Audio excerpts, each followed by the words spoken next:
If you tell a story oft enough, so it become true. Words, like the twisting grain of wood, or the course of a slow-running river, have ways they must ever go. Mary Ann Sate lives the main part of her life in the 1830s, and that was an extraordinary period of history throughout England, but particularly in these valleys, because it was a time of industrial unrest. It was the time of the enclosures. It was a time of huge and tumultuous change, which made people's lives very difficult and very uncertain. So it was that period of history that interested me.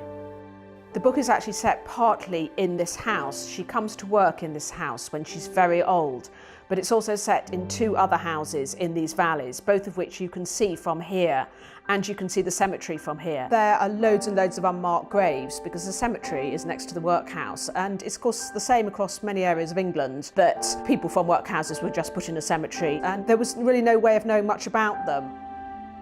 I just started to think about those people and the fact that all they are now is a line in the death register.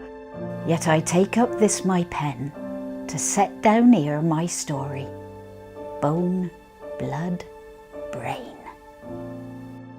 Her voice really just came to me, and it was when I was in the cemetery one day. It was almost as though I just heard her speaking.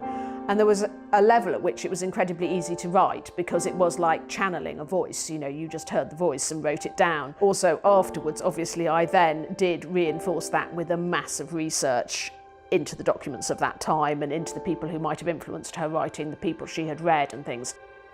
Mary Ann has a hare lip, which at that time was considered the mark of the devil.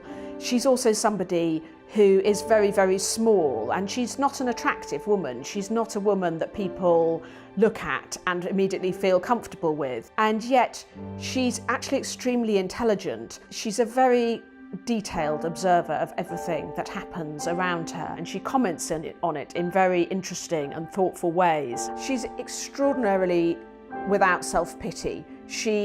Whatever it is, she just gets on with it, and she finds all sorts of joy in small aspects of her life, despite the fact that really her life is abysmally hard. I wanted to write about the women of the past who are entirely lost to us.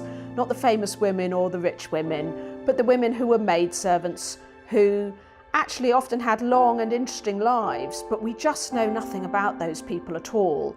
It seems to me so sad that they're missing from our history. I just wanted the opportunity to give one of those women a voice so that she could tell us a little bit about what it was like to live during those times.